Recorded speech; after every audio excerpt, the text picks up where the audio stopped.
Hi, my name is Bill Seamer. I'm with the Human Dimensions Research Unit at Cornell University. And in our unit, we deal a lot with communities who are discussing deer management issues. And so I was asked to speak with you in this module about deer-related impacts. I'll begin by defining that concept, the impacts concept, and then I'll describe 5 categories of deer-related impacts in New York State. And I'll conclude the module with a discussion of how wildlife managers and citizens with a stake in wildlife management or deer management can use this impacts concept as a focus for their discussions about local management.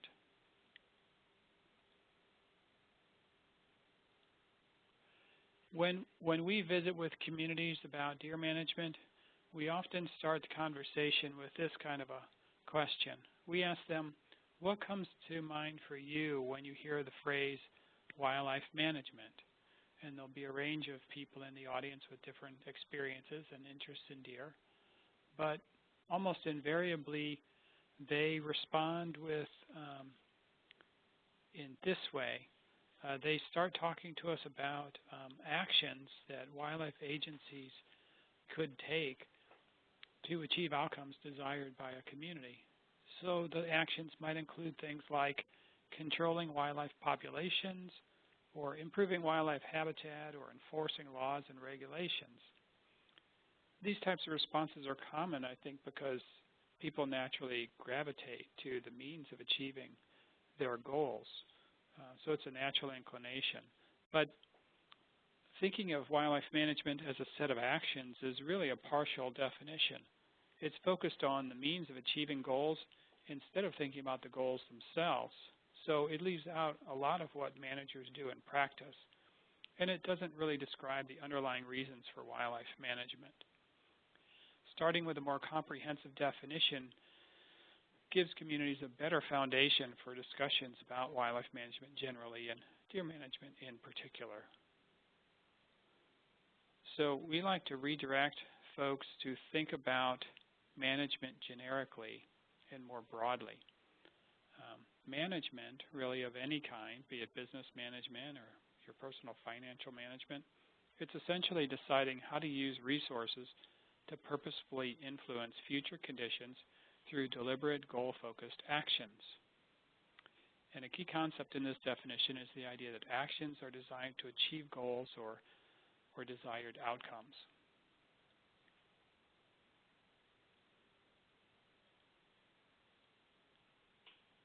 So again, I'll go back over this in a little bit different words because there's a couple of important components to this definition.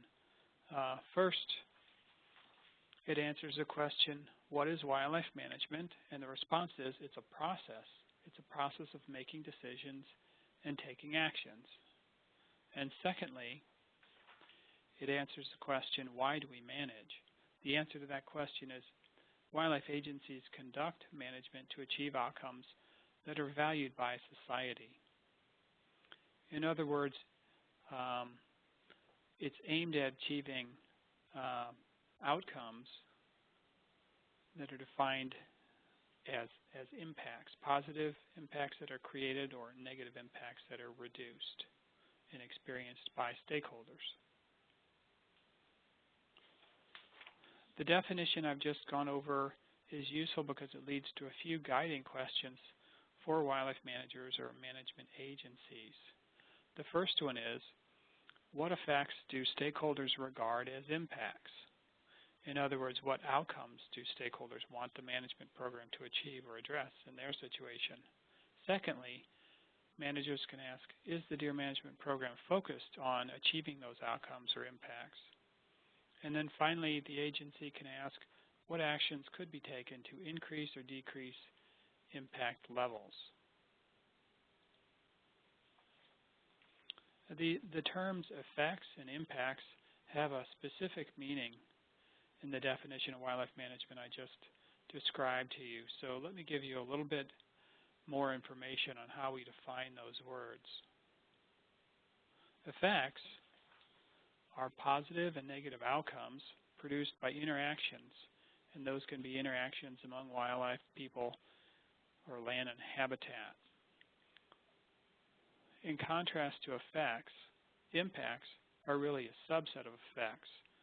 They're just effects that are recognized and regarded by stakeholders as important enough to warrant attention from managers or management agencies. Let me give you a deer-related example to again illustrate what we mean by these concepts. In the upper left of this slide, you see the impacts definition again. They're a subset of effects regarded by stakeholders as important enough to warrant management attention. A deer-related example that we like to use is related to black bear predation on fawns. So it's fawn-related mortality caused by black bears. Some years ago, researchers in Pennsylvania found evidence that black bears are a significant source of mortality on fawns in Pennsylvania. So scientists recognized that event or interaction. Now, a number of stakeholders still are unaware of that interaction between bears and deer fawns. They don't even know that the effect is occurring. Others do recognize that that effect has occurred, but they don't place a great deal of importance on it. They don't think it rises to the level where it needs to be managed actively. On the other hand, there are stakeholders, sport hunters, deer hunters in Pennsylvania, who both recognize that effect and believe it's very important for the agency to manage. For that stakeholder group, for those deer hunters, we would call that an impact. Now, it isn't an impact for every stakeholder, so it's important for agencies to find out what different stakeholders regard as impacts or outcomes to manage. But the first step in the management process is simply to identify those impacts. With regard to deer management specifically, managers have put thought into this and have a great deal of experience with deer management situations, and they find that most effects or impacts can be placed in one of these 5 broad categories. So I'll give you some information about each of those categories. I'll begin with ecological impacts. And those, there are a couple of primary types there.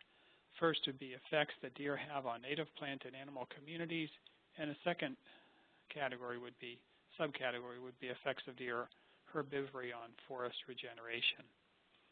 Deer are the largest herbivore in New York State, other than moose, of course, and their foraging habits can have a profound ecological impact, especially when their numbers are high.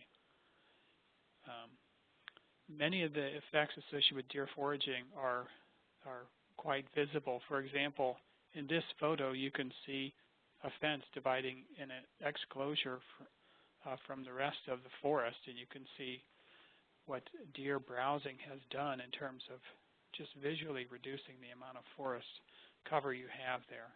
But there are also more subtle effects that may not be readily apparent to the casual, hiker or user of this landscape. For instance, deer browsing can lead to changes in structure and diversity of plant communities, which can then change the structure and diversity of animal communities in a given area. And this kind of sustained damage can lead to an inability of a forest to regenerate after a disturbance like a timber harvest, because deer foraging has actually created changes in nutrient cycling or soil composition and damage the ecological processes necessary to sustain a forest. We also can observe lots of different economic impacts. On the positive side, we see that expenditures related to regulated hunting can have an important economic impact, especially in many rural communities. According to the New York State Department of Environmental Conservation, each year more than 500,000 deer hunters contribute nearly $690 million to New York State's economy. And through excise taxes and license purchases, hunters generate over $35 million in support for wildlife management activities in New York. On the negative side, we know that deer can have an economic impact on stakeholders such as producers of row crops or fruits or tree nursery stock. And we also know that costs associated with deer vehicle collisions also can run into the millions of dollars annually in New York State. So deer can have both a positive and a negative economic impact. There's a variety of effects of interactions between people and deer that have health and safety impacts for people. Lyme disease and deer-related vehicular accidents are perhaps the most common of those types of health and safety impacts. In terms of deer vehicle collisions, it's difficult to estimate their exact occurrence because no single government or non-government organization tracks these incidents. But one set of statistics is available from State Farm Insurance Company, who've used their own claims data and licensed driver figures to estimate the number of accidents in New York. They estimated that between July 2011 and June 2012, over 80,000 deer accidents, deer car collisions occurred in New York State. So it's quite significant.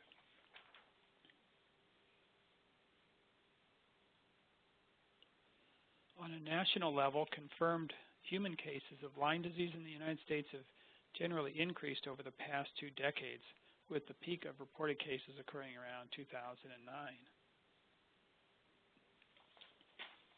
In New York State, incidence of Lyme disease peaked a few years ago, around 2008, but surveys of wildlife management stakeholders routinely find that the public is concerned about transmission of tick-borne diseases to humans and their pets.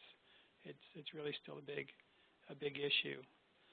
Moreover, in central New York, incidence of Lyme disease has continued to increase over the past 10 years. So it's an important issue across the state and more important in some regions than in others. We also have a variety of social impacts that arise due to people interacting with one another because of deer or deer management. For example, the New York State Department of Environmental Conservation estimates that hunters take about 220,000 deer annually, yielding almost 11 million pounds of venison that's shared in family meals and community dinners like this one, or donated to food pantries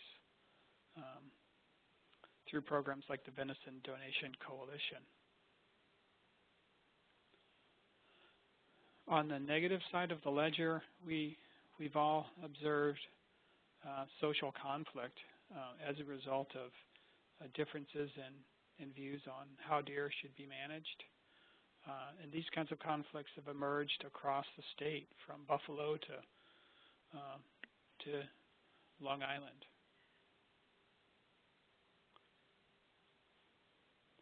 There's a range of psychological impacts that includes both positive and negative effects. On the positive side, we know that a great number of people get recreational satisfactions from things like hunting and viewing deer and photographing deer. And on the negative side, we know that people experience emotions like frustration and anxiety and fear associated with interactions like deer damage to their landscape plantings and worry about contracting diseases or being hurt in a deer car collision. There's also something we think of as secondary impacts, and these occur as a result of management actions that are taken to address primary impacts. So an example here might be that related to the feeding ban that the New York State Department of Environmental Conservation put out a couple of years ago. In in an effort to control or reduce the spread of chronic wasting disease among deer that can congregate around feeding station. This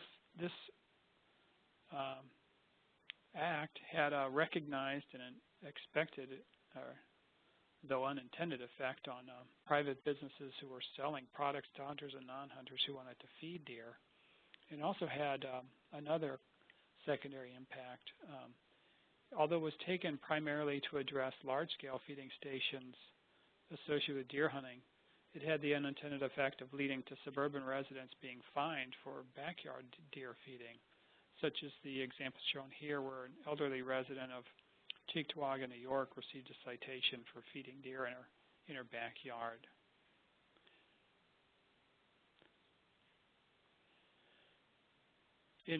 To wrap up then, when we think of addressing deer issues, especially community-based or local issues, when we think about doing that with an impacts approach, it creates key roles for researchers and managers.